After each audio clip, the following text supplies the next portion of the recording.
Okay, so today we're gonna finish chapter 8, which is the chapter on gases that we've been going through. And believe it or not, next week we'll start the very last chapter of the course, chapter 9. All right, so the topic for today is called kinetic molecular theory, and essentially what we're going to talk about is the behavior of atoms and molecules in the gas phase at the sort of microscopic atomic and molecular scales. We've been talking so far in this chapter mainly about macroscopic properties, pressure, volume, temperature, all those relationships between them. And then what we're going to talk about today is how the behaviors of those gas particles relates to those observations and those relationships that we've been developing. So the textbook that we have is called the Atoms First Approach. For some reason in chapter 8 they do atoms last, so that's what we're going to do today. Let's talk about things at the atomic scale. All right, so this comes into play with what's called the kinetic molecular theory, KMT. And there's, depending on how you break it down, there's a few different postulates of it. And so basically what we're talking about here is if a gas is going to behave like an ideal gas, that means it follows the ideal gas equation, there has to be a few things that are true. There's a bunch of assumptions that go into that. Now, as you'll see, these assumptions are not rigorously true for any gas, although for most gases and for most regular conditions that we work on, these things are pretty close to being accurate, and that's why most gases do follow the ideal gas law pretty well. So the first is that if we think about the actual space that the gas particles, the atoms or molecules themselves occupy, the kinetic molecular theory and the ideal gas law that goes with it, they assume that the particle volume is zero.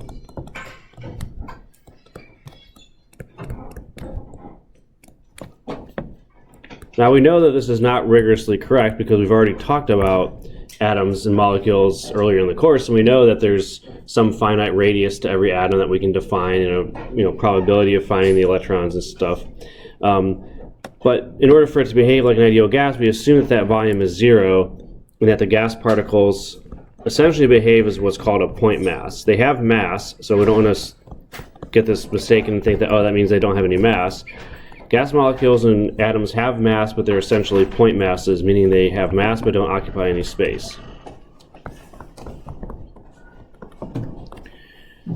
Now, even though this sounds a bit ridiculous, it is still true that in a typical sample of gas, which is occupying some volume, the vast majority of that volume is empty space, and the volume of the actual gas atoms or molecules themselves is very small compared to the volume that they're occupying. So it's not exactly zero, but it is close to zero, and so that's one of the first assumptions. Now, the next three are probably the more important for us to internalize today. The first is that the gas particles, and again, when I say particles, I mean atoms or molecules, whatever the substance is made up of, those particles are in constant random motion.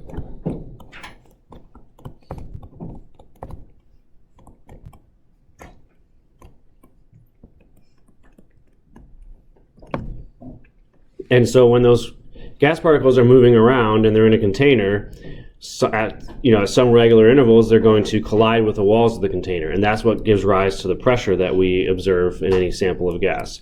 So collisions of the particles with the walls of the container, that's what causes pressure.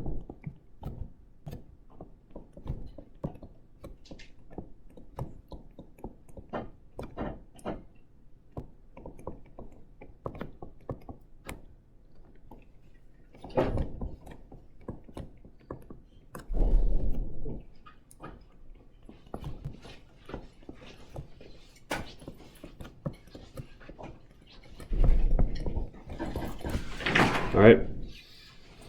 The third part about this is the particles exert no forces on each other. And this is one, as we get into chapter 9 especially, we're going to talk about being, again, not exactly correct and causing some important properties that we're going to discuss, especially when we go to condensed phases, liquids and solids.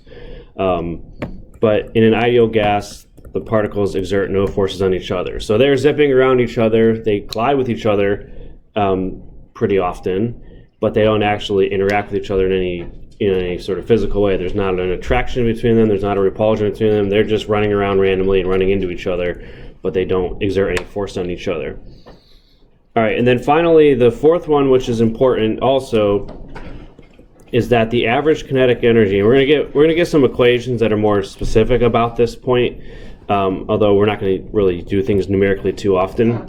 in this part of the course is mostly going to be conceptual. But the average kinetic energy of the particles is proportional to the temperature.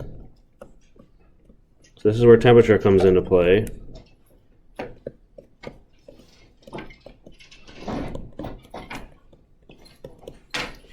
And again, that's absolute temperature in Kelvin that we're talking about.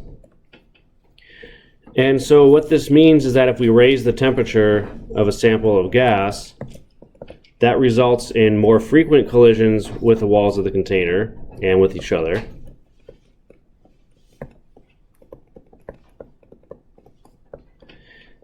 And they have, on average, larger force associated with them because there's higher kinetic energy for the gas particles as you raise the temperature.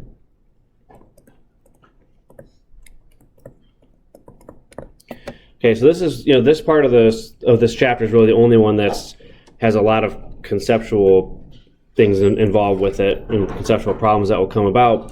So really the most important thing I think to know from all of this is that gas particles colliding with the walls of the container causes pressure, and there's two ways for you to change that pressure.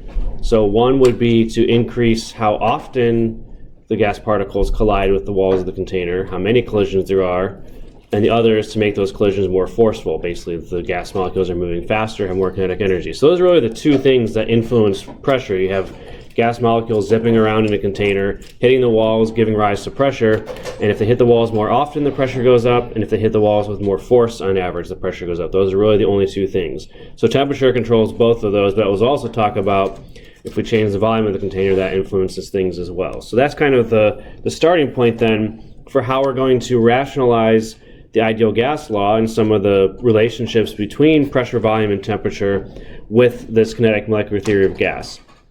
Okay, so let's talk about then the relationship between pressure and volume, which is Boyle's law.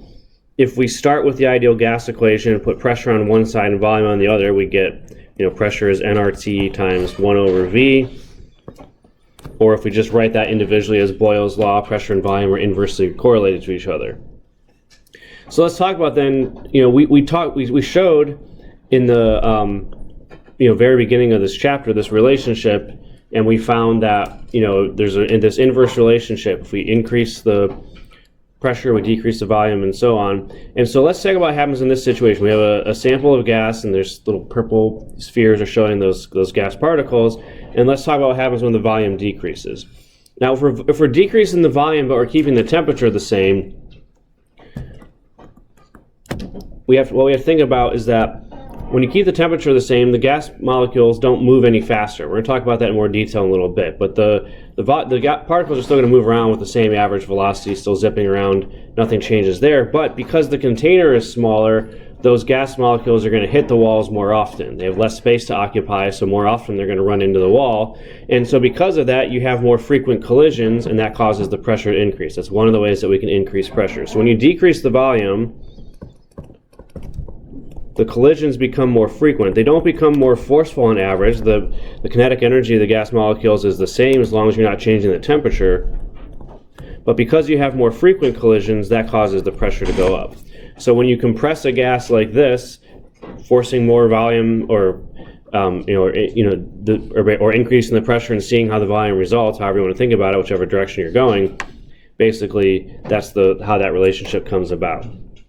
Now, if we talk about pressure and temperature as another relationship, this one we called Charles's law before. So again, if we move pressure to one side, temperature to the other, we see that it's a direct relationship this time. And we saw again a video that kind of demonstrated that. If you increase the temperature, we didn't see the video exactly to show that, but pressure and temperature are directly related from the ideal gas equation. There's not really a law associated with this. I misspoke on that. But let's think about what happens when we increase the temperature. And so when you increase the temperature, the particles move faster on average. This is the one aspect that we're going to get a little bit quantitative with later on. But when the particles move faster, the collisions with the walls of the container, first of all, they are more frequent still, because if they're moving faster, they're going to hit the wall more often. But they also have more force associated with them as they're moving faster. So really both of those things happen when you increase the temperature. You get more frequent collisions, and they have higher force on average. And so both of those contribute to an increase in the pressure. All right, so that should hopefully make sense based on, again, that behavior of gas molecules in the microscopic level. If you increase the temperature, they move faster, they hit the wall more often, and they hit the wall with more force. Both of those will lead to that increase in pressure. All right, let's talk about Charles's law, which is volume and temperature. And again, this one kind of follows the same argument that we just made. So Charles's law is another direct relationship, this time between volume and temperature. And it's, sort of the same story, really. If you increase the temperature, that's what we're showing here. If you increase the temperature and you have a volume that can expand, like we have here, this is a movable lid that can move up and down as it responds to pressure. As you increase the temperature, the collisions will become more frequent and forceful, as we talked about.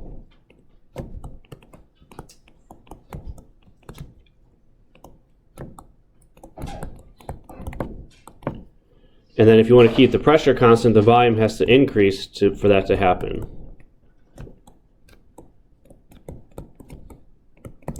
So if you have a movable lid against a fixed constant pressure, if the gas molecules start moving faster, they're going to push against the lid of that container more forcefully, and they're going to raise it up, increasing the volume. So that's really just another way of thinking about the previous relationship we just talked about. Whenever you raise the temperature, the collisions become more frequent and they become more forceful. And then let's talk about Avogadro's law, the relationship between volume and moles. Again, this one was, I think, one of the more intuitive ones. You put more gas into a container, the volume increases. So volume is proportional to number of moles. So this is what this sort of cartoon is showing here. We have a sample of gas with some volume against a constant pressure. We pump in more gas, so we have more atoms, more molecules in there now. And so when that happens, if we increase the number of moles, we have more gas particles present in initially the same volume. And so as that happens, you're going to get more collisions. We're not changing the temperature here, so they're not going to become more forceful. The collisions, the gas molecules are still moving at the same speed. But again, there's more of them present, and so they're going to collide with the walls more frequently. So that initially will increase the pressure, but then if you want to keep the pressure constant, you have to then raise the volume.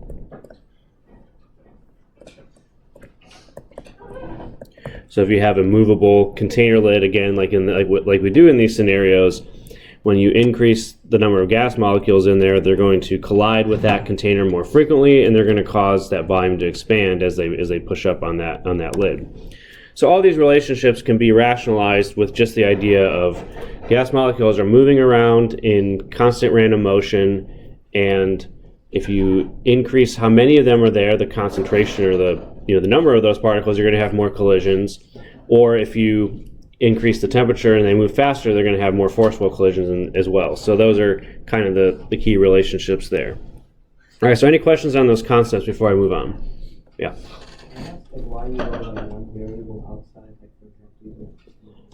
So all I'm just doing here is just using the ideal gas equation, PV equals nRT, and then isolating the two variables that we want to relate to each other so we can clearly see if they're directly or inversely related.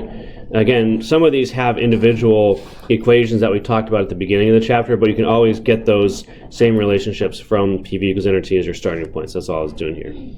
Anything else? All right, so now we're going to talk in more detail about the speeds or the kinetic energies of gas molecules and how they depend especially on temperature, but also on the identity of the gas.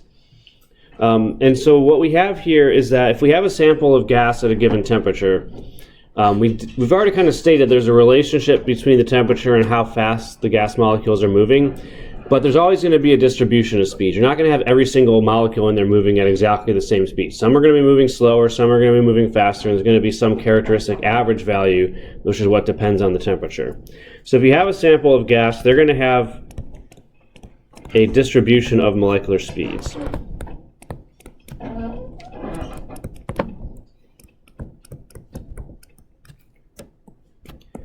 So if any of you have taken a statistics course, you've probably heard of different types of distributions, like the normal distribution and so on. And that's exactly how the speeds of gas molecules will be. It's a distribution of value. It's not actually a normal distribution. It's called a Boltzmann distribution. But it basically says that some are moving faster, some are moving slower, and there's sort of a characteristic average. So let's talk about first how the temperature then influences this distribution. So we're going to start first with a gas at low temperature. And so what we're going to show here is the fraction of molecules that have a given molecular speed. So molecular speed is going to increase left to right. So this will be having low speed, this will be having high speed or velocity, and this is sort of the fraction or the percentage of those that would have that. And so these are just going to be sort of qualitative for the moment, but basically you look something like this. You have a distribution, some peak, and then it sort of tails off as you go to higher speeds. And so this point here is called the most probable velocity, or most probable speed. From a statistics standpoint, it's not exactly equal to the average, but for our purposes, you can just think about that as the average or the most likely speed that they would have. Now, if we increase the temperature, as we said, as we already kind of talked about, that's going to increase the average speed, but then what it also does to the distribution is sort of broadens it out. So at a medium temperature, we'll show that in green here, you're going to get a broader distribution, and that sort of most probable or average speed is going to shift to a higher value as you increase the temperature. All right, so again, it'll have some characteristic value for the most probable speed that's going to shift to higher values as you increase the temperature. And then finally, if we go to a high temperature here in red, same story. You have a broader distribution, and it shifts out to a higher value and tails off later on, okay? So that's the effect of temperature on the distribution of molecular speeds. It gets broader and it shifts to a higher average value as you increase the temperature.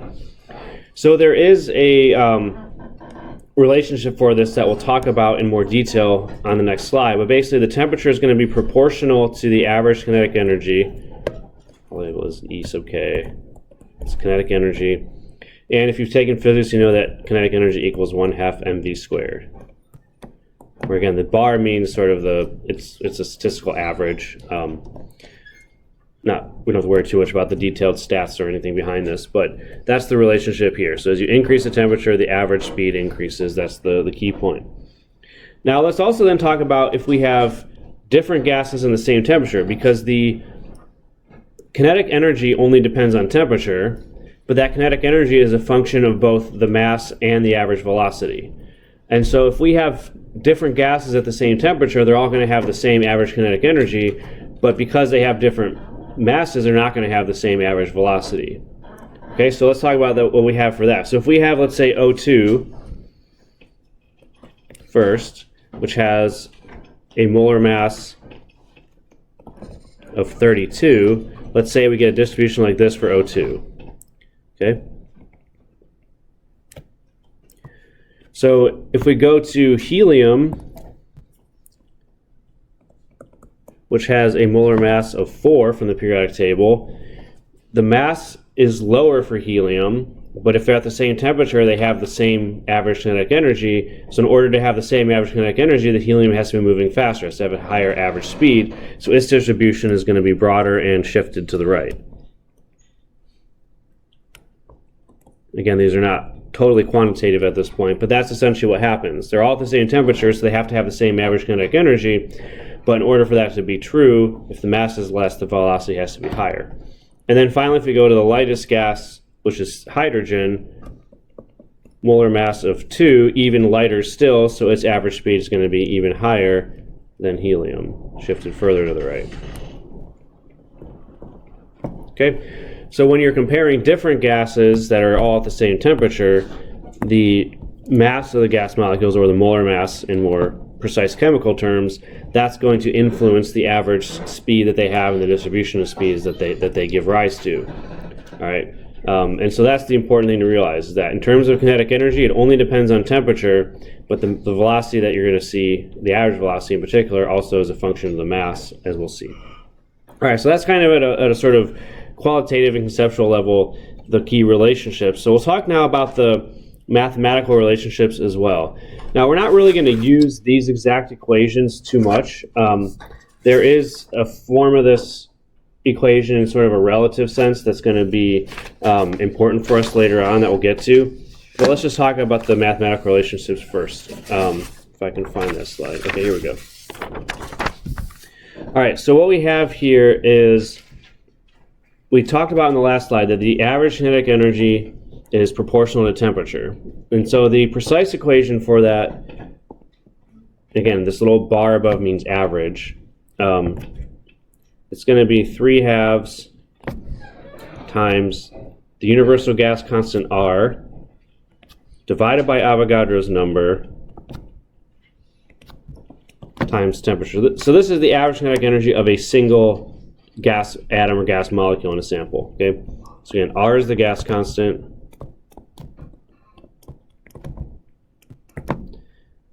N sub A is Avogadro's number.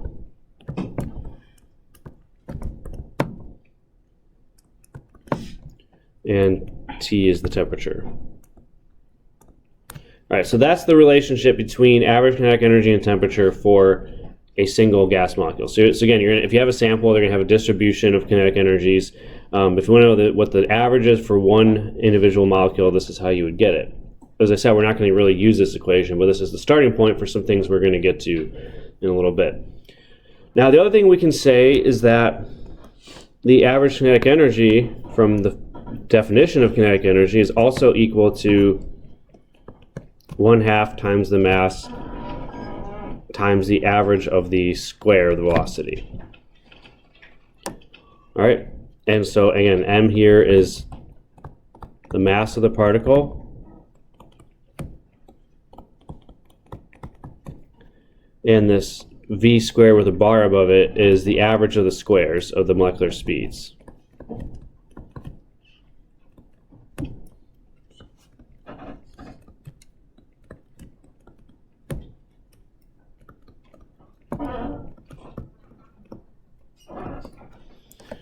All right.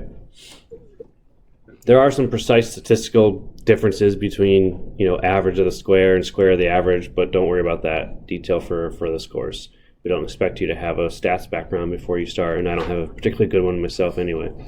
All right, so those are the two relationships for kinetic energy. So we're going to just set the two equal to each other. So 1/2 times the mass times the average of the square of the velocity is equal to 3/2 times R over Avogadro's number times the temperature. So we're going to arrange some things. We're basically going to just cross multiply to put Avogadro's number on the other side. So 1/2 times Avogadro's number times the mass times the average of the squares is equal to 3/2 RT. Now, from things we learned about back in chapter 5, although not with exactly the same sort of framework, if we have Avogadro's number times the mass of an individual gas molecule, what did we call that back in chapter 5? So we have a mole of gas, we're multiplying it by the mass of an individual molecule, so what does that give us? Mole mass. Molar mass, right? So if you take this product here, Avogadro's number times the mass of one atom or molecule, that gives us the molar mass of the gas. Okay, so we can rewrite that also.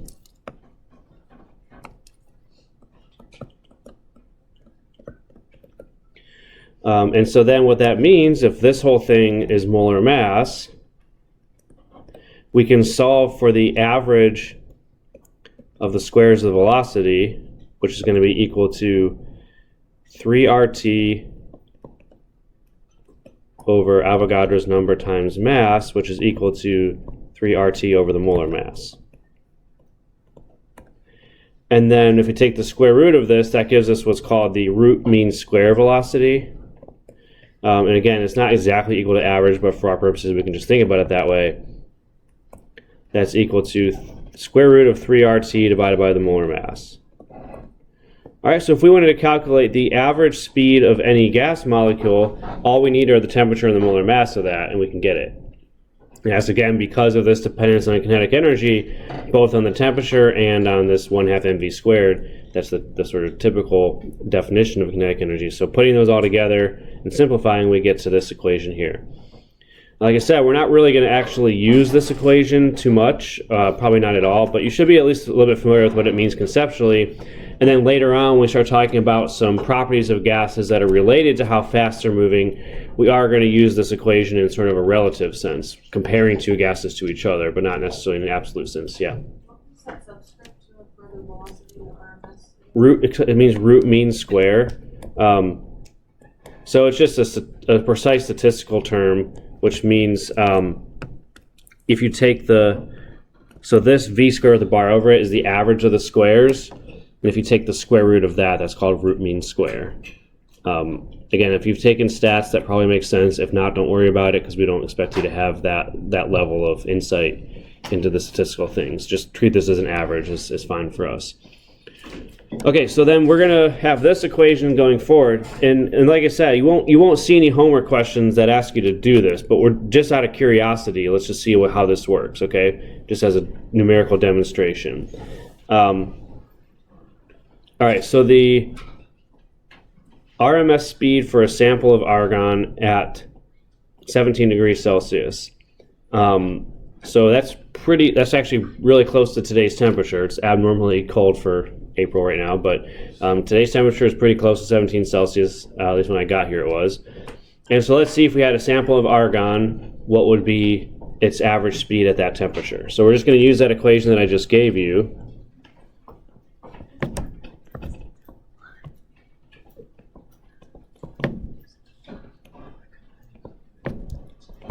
Now, the one thing that we want to be aware of here, like I said, we're not going to actually use this equation, so you don't have to worry about this as we go forward. But anytime we're talking about velocity, force, energy, stuff like that, the value of R that's going to be appropriate is the one that's in terms of joules, not liter atmospheres.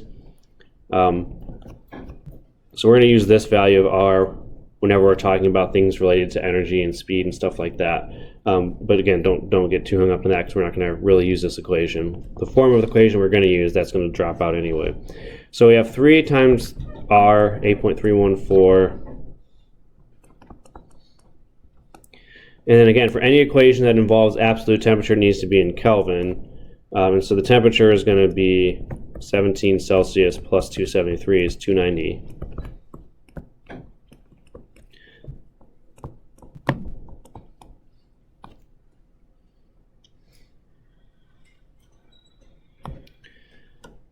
And then what we're going to have is we're going to divide that by the molecular mass.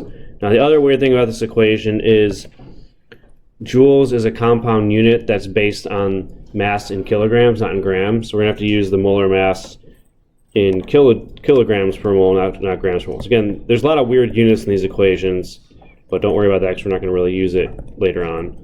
So you have 39.95 grams per mole for argon. That's straight off the periodic table. We just divide that by 1,000 to get it in kilograms per mole, which is what we need for this equation.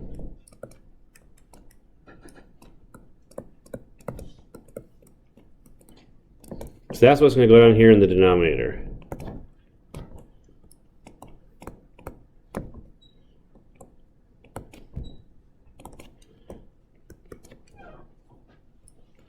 So we get a pretty big number, 426 meters per second. You're probably not used to measuring speed in meters per second, but let me see if I can convert that quickly to like miles per hour, some more common ones. So I think it's either multiply or divide by 2. So this is like several hundred miles per hour. Meters per second, that'd be about 1 kilometer every 2 seconds, which is 30K per minute. Yeah, so it's probably... Yeah, it's probably about like 800 miles an hour. Don't quote me on that number, so I just did it quickly in my head. But it's fast, and so it's a lot faster than we move, a lot faster than you could drive your car ideally. And so even we have argon, which is a pretty heavy gas compared to the air that's around us. Temperature that's pretty cool on our human standards, and still they're zipping around really fast. So that's really the whole point of this slide. Not to actually say they're going to use this equation, but just to show that we can predict what this speed is, and it actually is for gases really fast. They're moving at a good clip, even at normal conditions. And so that's just an application of that equation, but again, don't worry about that too much. I guess I duplicated that slide, so we don't need to do it again, sorry. All right, so here's the important part, though, of all of this, which is called Graham's law of effusion and diffusion. This is how we're really going to actually use these equations in the numerical problems that you'll have in this part of the course. So you need to understand the conceptual basis of everything we've talked about so far, but then in terms of the one numerical thing that's going to come out of this is called Graham's law. So Graham's law deals with two related behaviors of gases. One is called effusion, one is called diffusion. And so they're a little bit different from each other, but the equation that dictates them is the same. And so effusion is the escape of a gas through a tiny hole.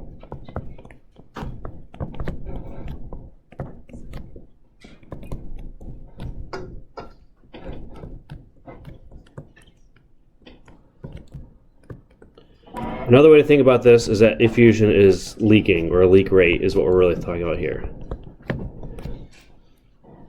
So if you had a balloon at the front of the room and you carefully poked a hole in it with a needle so you didn't pop it, and then you sort of measured how fast the gas leaks out, that's called effusion. And what we'll talk about then is that how fast that happens is, of course, going to be determined by how fast those gas molecules are moving. If they're moving really slow, they're going to leak slower. And if they're moving really fast, they're going to leak faster. So this is related to how fast they are moving on average, what we just talked about. Now, diffusion is another one that involves the motion of gas, but this time we're talking about the movement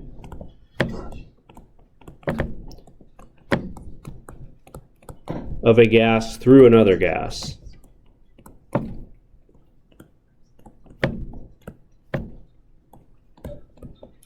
So one of the examples I gave early on in this chapter was if I took, a sulfide compound, which is the compounds that we use to make natural gas a little bit smelly, and if I took a lot of that at the front of the room and released it, at some period of time, people in the back of the room are going to smell it, right? And that's because those gas molecules, they diffuse through the space. They move through the other gas that's surrounding them, and they traverse in that way because of the random motion that they're in.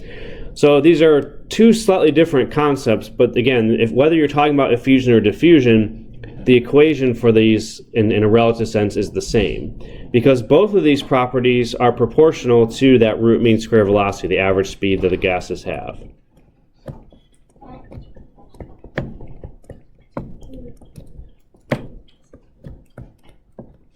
All right, so how fast a gas leaks is proportional to how fast it's moving. How fast a gas moves through space is also proportional. Yes? Is the gas diffusion increase for that? Well, yeah, it'll diffuse in all directions. So there's an experiment we'll talk about that you might do it in the lab, I think. But where if you have like a long cylindrical tube, you can kind of direct the motion in one way. If you just like let it out in the room, it's going to go everywhere unless there's some force behind it. So it will diffuse in all directions. That's certainly true. But there are ways to sort of channel that in an experimental setting to be able to measure it better.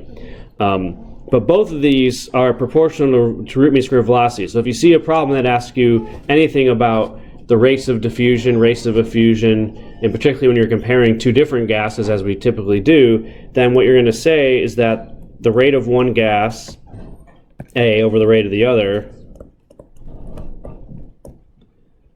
is equal to the ratio of their root mean square velocities. And as we just said, the root mean square velocities are 3RT over molar mass under a square root.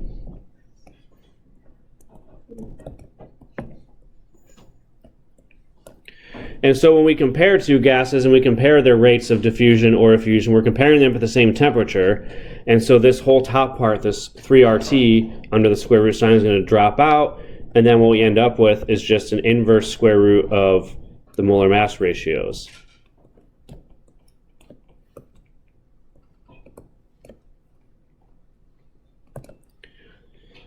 So this would be the ratio of the rates of effusion or diffusion, how fast the gas is either leaking or how fast it's moving through space. Now, the only thing that's tricky about Graham's law is knowing which way to write this ratio. Do I put B on top and A on the bottom, or A on top and B on the bottom. So we're talking about rates of effusion. That's how you're going to do it. But there are some slight variations on this where we have to think about whether this is the correct form of the equation or whether we need to invert it. So the other ways that we can sort of vary this is we can do it in terms of the distance traveled. So if I'm following the diffusion of a gas through space, and instead of saying, well, how fast is diffusing, I ask, well, how far does it move in a given time? So if I, release two gases here at the front of the room, and I measure how far they go in a certain period of time, that's another way of sort of framing the problem. But what we have to recognize is, again, from physics really, speed is distance divided by time. So the first equation we derived was in terms of the rates or the speeds at which these things are happening. Speed and distance are directly proportional to each other. So distance is going to be directly proportional to the speed. In other words, the one that's moving faster is going to move further in a given period of time. That hopefully makes sense to us. And so what that means is that the Graham's law equation in terms of distance is exactly the same, because distance and speed are directly proportional to each other. So if we're taking the ratio of the distances that two gases travel in a period of time, that would be more for a diffusion situation. In that case, it's going to be also equal to the inverse square roots of the molar mass ratio. Okay, so this equation is no different in how it's set up because distance and speed are directly related to each other. The only time you have to remember to change things is if we're talking about the period of time that it takes for one of these processes to happen. So if we say, if we're talking about how long it takes for a gas to leak out of a container, or how long it takes for it to diffuse a certain distance, in that case, because of this relationship, this definition of speed or rate, speed is going to be inversely proportional to the time. And so what that means is if we're going to write a relationship in terms of how long it takes for a gas to effuse or diffuse, and again, do it in a relative sense for comparing two different gases, that's going to be directly related to the square root of the molar mass ratios. Okay, so this is the part that people sort of mess up the most, but really just helpful to think about it conceptually. Okay, because we know that a gas that's heavier is going to move slower, and that means it's going to take longer for it to leak or for it to move somewhere. And so if that means, if A is the heavier gas, B is the lighter gas, this ratio is greater than 1, and that means we need to have the molar mass ratio also be greater than 1 for that to be true. So just, thinking about the concepts that we learned is helpful for sometimes remembering, okay, which form of this equation do I use? Is it inverse? A over B is equal to the inverse square root of the molar masses, or are they directly related? Again, it depends on how we're sort of framing the question. So just be aware of that. Don't let that confuse you. And again, thinking about it in sort of a general sense is helpful in addition to just knowing the equations. All right, so any questions on that before we do some example problems? All right, so here's some ways that they're going to be set up. So this is probably the most straightforward one, which is just if we have the same amount of hydrogen, which is H2, 2.02 grams per mole, and helium, which is 4 grams per mole, which gas effuses faster and by how much? And so for this, all we're talking about is just, again, the ratio of their rates of diffusion or effusion. Here it's effusion, I guess. But again, we're talking about the rates or how fast it's happening. So that's going to be that first form of the equation we introduced. So which one you put on top or bottom is immaterial. It's up to you. And so if we look at the ratio of the rates, if we get a number that's bigger than 1, that means hydrogen is effusing faster. If we get a number that's smaller than 1, that means hydrogen is effusing slower. And then we can numerically quantify that with the equation that we have. So if we're doing a ratio of rates, it's going to be inversely related to the square roots of the molar masses. And so we're going to have, if we have H2 over helium, we're going to have helium on top on the other side and hydrogen on the bottom on this side, okay? So that's the form of the equation we want to use, and we just have to then plug in the molar masses that we're given. So for helium it's 4.00. For this, we don't have to convert to kilograms per mole because it's a ratio, so if we just keep them both in grams per mole, the units will cancel out anyway. So units cancel, and we get the square root of 1.98, which is, in a numerical sense, 1.41. So again, it's a number that's bigger than 1, so that means hydrogen is effusing faster. and it's effusing faster by 1.41 factor. So H2 effuses 1.41 times faster. So that's probably the most straightforward application of that equation, just finding a ratio of rates using the equation exactly as is given to you with both molar masses already known. All right, so that's one variation on this. And again, thinking about it conceptually is helpful to make sure that your answer is reasonable. Hydrogen is lighter, it's moving faster, and so it should leak out faster or move faster, whatever context you're talking about it in, okay? And that number at least makes sense from a conceptual standpoint. All right, questions? All right, some other variations on this. So this one is in terms of time now. So if it takes 1.25 minutes for 0.01 moles of helium to effuse, so again, effusing is leaking. So if we have a tank of helium, poke a small hole in it, and we measure how long it takes for it to leak out to empty, let's say that takes 1.25 minutes, how long will it take for the same amount of ethane, C2H6, to effuse? So this time we're talking about the times that it takes, and what we have to remember is that the time is going to be directly related to the molar mass. So the time for ethane C2H6 divided by the time for helium is going to be directly proportional to the square roots of the molar masses. So we're going to have C2H6 on the top and helium on the bottom. And it doesn't matter whether you put helium on top or bottom on the left side, but then you have to set up the right side of the equation to correspond to that. So I could have done helium over C2H6, but then over here I would also have helium over C2H6. So however you set that up is fine. I did it this way just to make the algebra a little bit simpler because this is what we're solving for. This time here is our unknown. And so that's what we're solving for. It just makes the algebra a little bit easier to put it on top. But if you put it on the bottom, you can still get it. It's just a little bit more involved from an algebraic standpoint. So then from here, how we choose to go forward, we can either just plug in the numbers now and then do the algebra, or we can do it sort of algebraically first. But however we choose to do it, what we would find is that the time that it takes for ethane to effuse is going to be this molar mass ratio. We just cross multiply to move the other time to the other side. So the square root of the molar mass ratio is times the amount of time that it takes for helium. And so now we can just plug in the numbers. We have for C2H6, the molar mass is 30.08. I forgot to change out this old school notation. Script M means molar mass, if that wasn't clear. I don't think our book does that anymore, but in ancient times when I first started teaching this course, that's how it was. And then we have 4 grams per mole for helium on the bottom. And then we're going to multiply that whole ratio by the time that it takes for helium, which is 1.25 minutes. And again, the units don't matter because grams per moles cancel out, and then whatever time unit we have is going to be what we get for our answer.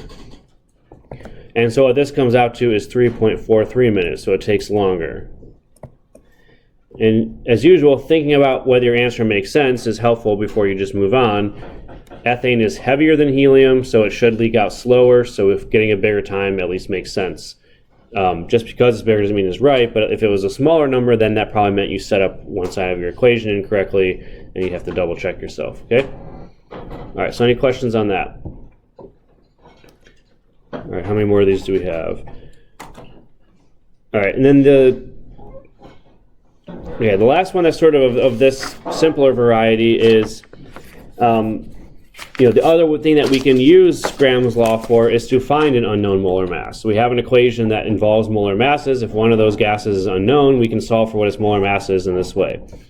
So if we have 7.23 milliliters of an unknown gas effuses in the same amount of time as 13.8 milliliters of argon under the same conditions, what is the molar mass of the unknown gas? So here we're talking about the amount that effuses, which is proportional to how fast they're effusing. So basically we're talking about a rate of effusion here. And so we're talking about the relative rates of effusions for the two gases. Which one we put on top or bottom doesn't matter, but we're going to set up an equation that looks like this.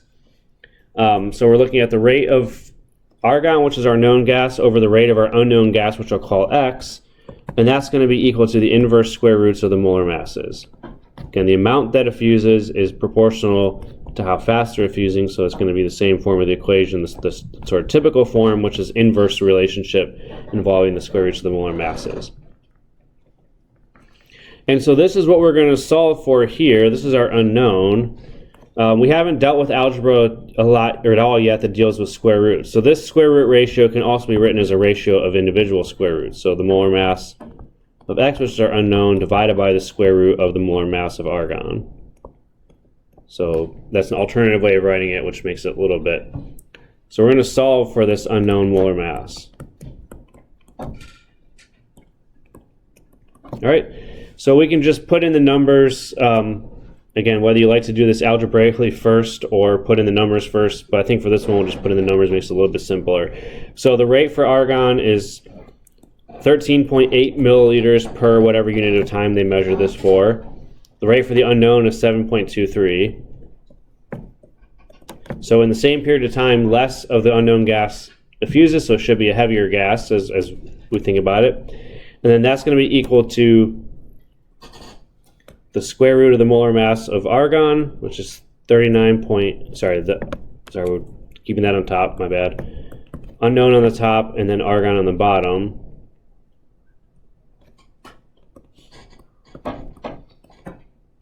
Also under square root. All right, so that's our equation with some numbers in it. And so then what we have to do to get rid of square roots is we have to square both sides. So again, we haven't dealt with square roots yet, so just reminding you of how we deal with them algebraically. If we square both sides, that gets rid of the square root sign. So when we take this forward, we get 13.8 milliliters over 7.23 milliliters. That whole thing squared is equal to the unknown molar mass divided by the molar mass of argon, 39.95. All right, so we get rid of the square roots by squaring both sides, and then we can just cross multiply to solve for the molar mass of X, which is going to be 146 grams per mole. All right. So if you're using an unfamiliar calculator for homework or for exams especially, make sure you know how to do square roots and squares and things like that, because this is the first place in the course, I believe, where that comes into play on a regular basis. All right, so we take that ratio, square it, and then cross multiply by that. And again, we got a number that's bigger, which makes sense because this gas is leaking slower than argon, meaning it should be a heavier gas. So always think about that to make sure your answer is reasonable as you do these. All right, any questions on that one or the last couple that were similar to that? Yeah. For the last one, they gave time like kind of like area related and 1.25 minutes. But so like would like they ever give it like 1 minute 30 seconds and then maybe that would further over that? I doubt it. I mean, usually it'll just be given as a numerical value for time, and then usually it'll just report the answer in the same units that the known one is given to you in, but it'll be clear. But I don't think we'd do it as like 1 minute 30 seconds or anything stupid like that. No. We're doing science here. We're not like timing, track and field or anything like that. We're doing seconds. So, all right. Any other questions on that? Okay. So the other application of this is, can anybody tell me, do you guys actually do this in the lab? Does anybody know? We did it this week. We're doing it. Okay, you're doing it this week. It probably doesn't work. That's what I've heard. Yeah, I did. It was supposed to be our fun experiment for the lab. Okay. Was it fun? No. No? I'm sorry. Okay, so I know it's finicky and it doesn't quite work like it's drawn out, but here's sort of ideally what's happening. So if you've taken the lab, this looks familiar. If not, you're going to still have to do problems like this in this part of the class anyway, and you'll get to the lab eventually. Okay, so here's sort of a common experiment we can do to measure diffusion and kind of, verify that this Graham's law actually works and talk about things in a more practical context, I suppose. So what you do is the reaction that works well for them. I mean, you can do this with any gas phase reaction, but this one's nice because it produces a solid as the product that you can clearly see. And so what you have is you put ammonia NH3 over here, and then HCl hydrogen chloride over there. They're both aqueous solutions, but they're gases that are dissolved in water, so some of those gases are going to come out and sort of diffuse through the empty space in between. So use like a cotton ball to basically hold them there so that this is all just empty space in between. And these two react with an acid-base reaction, not the typical type that we know of from chapter 6, but it is an acid-base reaction where the ammonia, which is a base, reacts with HCl, which is an acid. In the gas phase, we're doing this. And when they react, you just basically transfer the proton from HCl to NH3, and you make ammonium chloride. So ammonium chloride is an ionic compound that's a solid, has this white color. And so basically the gases are going to diffuse NH3 from left to right, HCl from right to left, and where they meet each other is basically where they're going to react, and then you're going to form this white solid that you can visualize, and that's how you know where those two met. So this is kind of like the chemistry equivalent of the really common physics problem. If a train leaves from Chicago going 60 miles an hour and another train leaves from Cleveland going at 45 miles an hour, where will they meet? Like how far from each origin will they meet? It's kind of like that thing. We're talking about just gases diffusing in two different directions and meeting up somewhere in the middle. That's really what we're doing here. So just again to verbalize what this experiment involves, we're starting at opposite ends of the tube for the two reactants.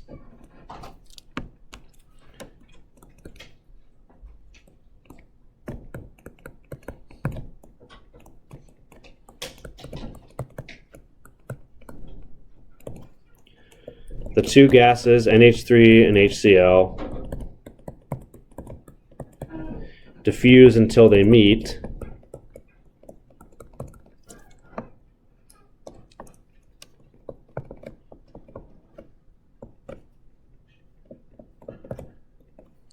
And they react to form solid ammonium chloride.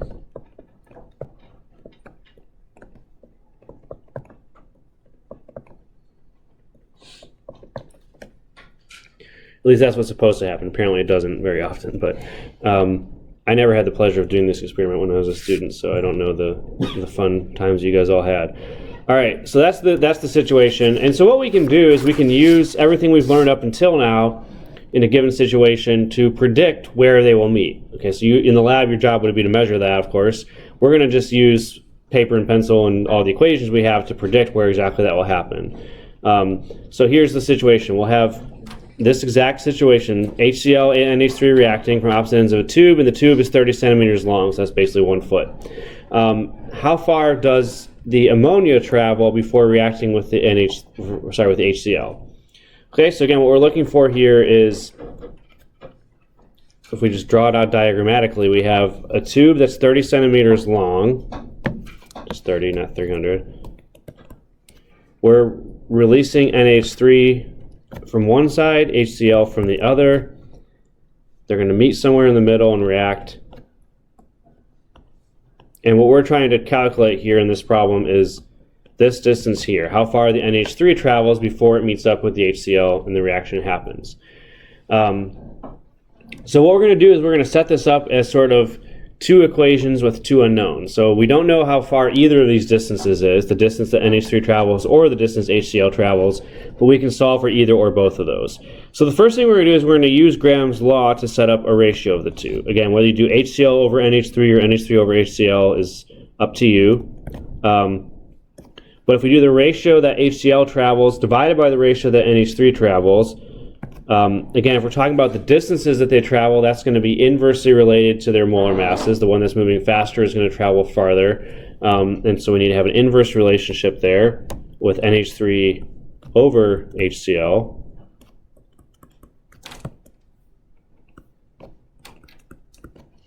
And so we can get the ratio of these two distances just by putting in the molar masses. So they're given in the problem here as 17.03 for NH3 divided by 36.46 for HCl. And so dividing those two and taking the square root, we get 0.683. So one relationship that we have for these two unknowns, this ratio equals 0.683. If we cross multiply, we can write it as the distance that HCl travels is 0.683 times the distance that the ammonia travels. Okay, so that's one relationship for the two unknowns. And the other is going to come just from how big the tube is, 30 centimeters, because they're meeting in the middle somewhere. And so the distance that HCl travels plus the distance that NH3 travels is equal to 30 centimeters. Okay, that's the second equation for those two unknowns. And then what we're going to do is we're going to make a substitution. We're going to take this and put it in for HCl.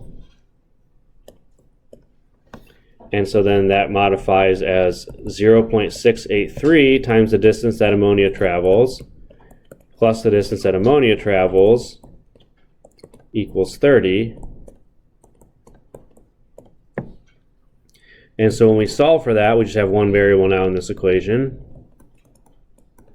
We get 17.8 centimeters. All right, and that should make sense because ammonia is the lighter of the two gases, so it should travel a little bit further than the other one before they meet up.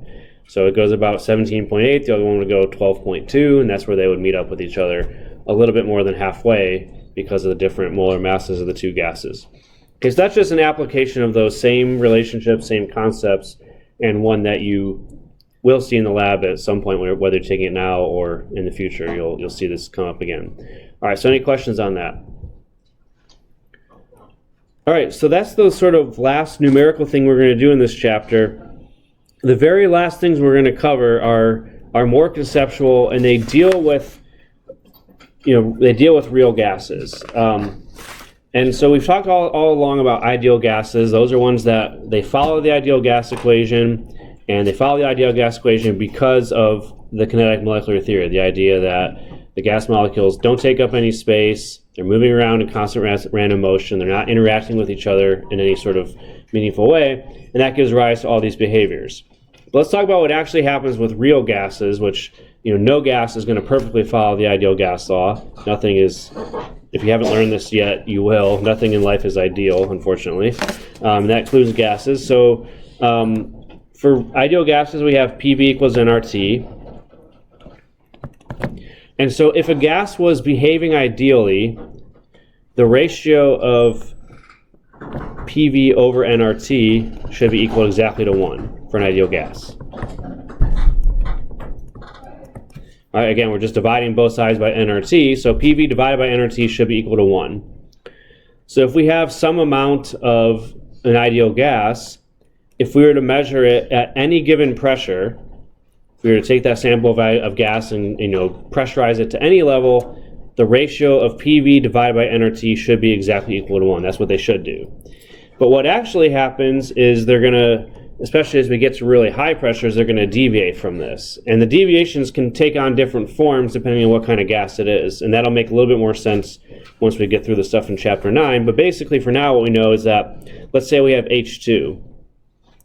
So it might follow this line for a little bit, but it's going to start deviating as you get to higher pressures. So you're going to have some deviation from the ideal behavior. And typically, as you go to higher pressures, it's going to be a positive deviation. The ratio of PV divided by nRT will end up being bigger than 1 as you go to really high pressures. If we go to a different gas like N2, nitrogen, in a lot of heavier gases especially, so hydrogen is the lightest gas that we have, it has a molar mass of 2. If we go to bigger or heavier gases, what usually happens is initially you're going to get a negative deviation like this, a dip, and then they're going to start increasing above 1 as you go to higher pressure. So N2 might look something like that. If you go to CH4, it's going to maybe have a bigger dip. These are all qualitative, so don't worry about the reasons for why these are different. But basically, every gas is going to behave a little bit differently. For most things, especially the heavier ones that are bigger than hydrogen or helium, let's say, you will see a noticeable decrease in that ratio of PV over nRT initially, and then it'll start to increase as you go to higher pressures. All right? So they're all going to follow different paths that are not ideal because of interactions between the gas molecules and the fact that the gas molecules themselves take up space, the two assumptions of kinetic molecular theory that are not quite true for real gases. Okay? So that's sort of a little bit about the behavior of them and how it's not going to follow this ideal gas law under all conditions. Now, the important thing for us to know, we're not really going to do anything quantitative or numerical with real gases, is just to understand under what conditions do real gases behave most like ideal gases? So every gas under certain conditions is going to follow the ideal gas law pretty well, these deviations, as we see, usually become more significant when we get to really high pressures. You know, I'm showing a scale here that goes out to 1,000 atmospheres. You know, it's 1,000 times higher than atmospheric pressure. So only when you get to really extreme conditions do you usually see these deviations. So when do they behave most like ideal gases? Typically that's going to be if you have low pressure. And because in order to have a low pressure, that means the gas particles have to be very far apart. Actually, what I should say here, because it can be worded in different ways, low pressure or large volume. Again, because of Boyle's law, those go together with each other. If the pressure is low, the volume has to be large and vice versa.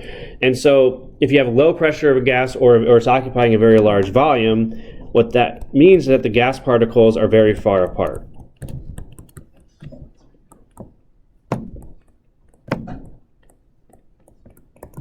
And so when gas particles are very far apart, that minimizes the interactions between them. Again, in Chapter 9, we'll talk about what those interactions are, so this will make more sense when we talk about interactions, what that exactly refers to. But there's forces of attraction between gas molecules in reality. They're not just totally ignoring each other. But if they're really far apart, they don't see each other as often, so those interactions are minimized. And then similarly, if you're at low pressure or in a very large volume, the ideal gas law assumes that the volume of the particles is zero, which is not really true. But if they're in a huge space, then the volume of the particles is much smaller than the volume of the container, and that assumption of kinetic molecular theory will still be largely true. So under low pressure or large volume, which go kind of hand in hand, you're going to have behavior that's more close to the ideal gas law because the molecules are far apart. They're not interacting with each other, they're not taking up very much of that space, and that's what we need for that ideal behavior to be observed. Now, in terms of the temperature, if you talk about low temperature versus high temperature, gas molecules are going to behave more like ideal gases when they're at a high temperature.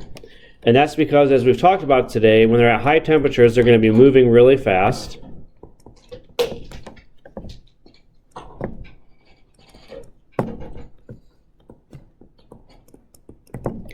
And so what that leads to is that they're going to spend very little time interacting with each other.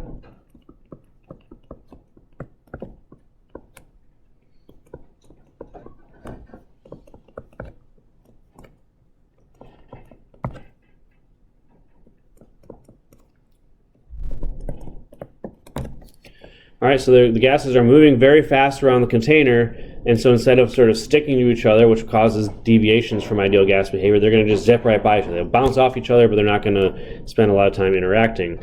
So again, this is something that will also be a little bit more intuitive once we go through Chapter 9, because as we'll learn in Chapter 9, if you cool down a gas to a really low temperature, eventually it's going to become a liquid. We probably already had that concept a little bit, and we'll talk about it in more detail in the next chapter.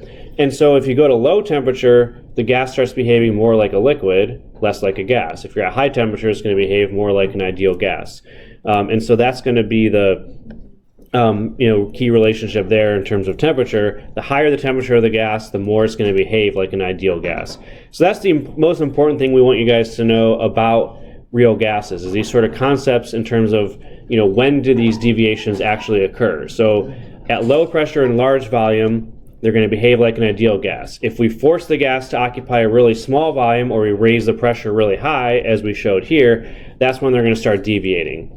And so to talk a little bit more about these deviations now with that in mind, the reason that you see this dip often early on is because of those attractions between the gas molecules. So they do attract to each other to some extent, which we'll learn about in Chapter 9. And so if you're forcing them to a small volume, they're going to start sticking to each other, and the pressure they exert is going to be lower than the ideal value because they're sticking to each other instead of hitting the walls of the container as often. But then as you go to really high pressure, it starts to turn around and go to a positive deviation, and that's because at really, really high pressure, the volume of the gas molecules becomes significant relative to the volume of the container, and so basically the available volume that they have to move around is effectively smaller, and that causes the pressure to be higher than it ideally would be. So it's really those two things working against each other. The gas molecules sticking together, which is always going to happen and then But if you force them together too closely, they have less free volume to move around in, and so that is going to cause the pressure to appear higher because there's less volume for them to occupy. So it's those two things that kind of go hand in hand and kind of lead to these deviations. Some of that will become clearer after we talk about the nature of those attractions between molecules. That's a big part of Chapter 9 that's going to come up starting next week. So that'll become a little bit more obvious then. So the last thing we're going to cover, I'm going to talk about the van der Waals equation, which is a modified ideal gas equation that accounts for these deviations. Now, we're not going to actually use this equation, just be forewarned about that. But again, it helps us understand the concepts, and we want to know kind of why it's set up the way it is, even though we're not going to really do anything numerical with it. So what we do for the van der Waals equation is it's going to look similar to PV equals nRT, but we're going to put correction factors onto the pressure and the volume terms. So instead of just having P, we're going to have P plus N squared A over V squared. And then for the volume term, we're going to correct it with N times B minus N times B, and that's going to be equal to nRT.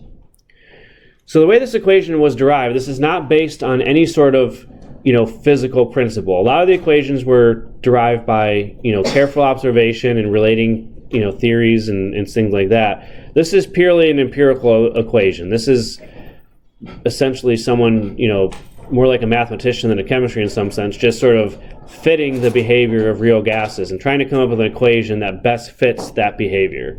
So it's purely what's called an empirical equation. It's not based on the actual behavior of the gas molecules. It's just a way to make the math work out better. Okay, that's all it really is. But it is useful in some contexts, and it does allow us to better fit the behavior of real gases, especially under extreme conditions like high pressure and really small volumes. So let's talk about what these different correction factors refer to. So N and V still mean the same thing. N is number of moles, V is volume. But we have these terms A and B that represent the correction factors on both pressure and the volume. So A here is a correction factor that adjusts for those interparticle interactions.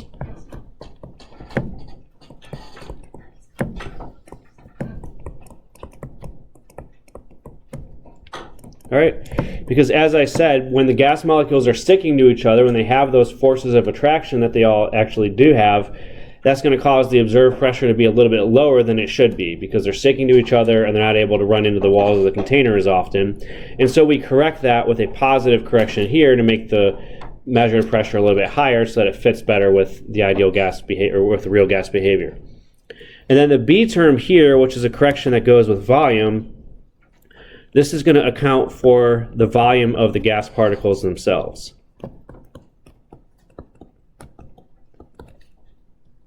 All right, the ideal gas equation assumes that the particle volume is 0. And in reality, that's not true, and that becomes significant if we have a lot of gas particles forced into a small space. And so by correcting for the volume, basically this is making the volume that we're reporting as the actual empty volume, not the volume of the gas molecules themselves, but just the empty volume that they have to move around in, correcting for the space that the gas atoms or molecules themselves are occupying. So that's what those refer to. And so in general terms, what A and B refer to, they're called van der Waals parameters. So this is called the van der Waals equation, and A and B are called van der Waals parameters.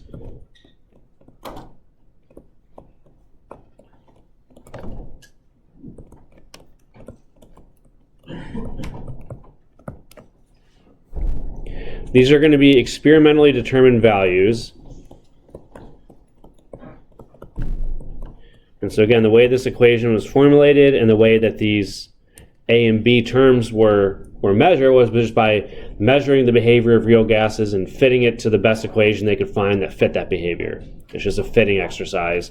And then finding the values of A and B. Those are sort of the floating parameters they used, and those are that came out of that. And the other thing is that to realize is that these A and B parameters are unique for each gas. These are not universal constants anymore. So unlike R, which is a universal gas constant, which applies to any ideal gas, these corrections in the van der Waals equation, A and B, are specific to what gas you're talking about. It's going to be different for hydrogen, different for methane, different for helium, and so on. And that's why when we show their behaviors like this, they all look a little bit different from each other, because every different gas is going to have different interparticle interactions, different strengths of interaction. They're going to take up different amounts of space. And so those corrections that go into this equation are going to be different, and the deviation from the ideal gas behavior is also going to be different. All right. So those are some of the concepts. We don't go into a ton of depth on real gases. That's really as far as we're going to go. But just the recognition that real gases don't follow the ideal gas equation, but we have ways of correcting for that. Yes. They're not necessarily whole numbers, but they are positive terms. So they're parameters that I don't know the exact values of them off the top of my head, but they're going to be different for every gas. They're not necessarily whole numbers. They're not like quantum numbers. They're basically a number that's measured for each specific gas. And that you can use to correct the ideal gas equation and make it fit a lot better than it would if you left those out, especially at high pressures. Okay. Anything else? All right, we'll finish up there, and then starting next week, we'll get into Chapter 9, the very last chapter of the course.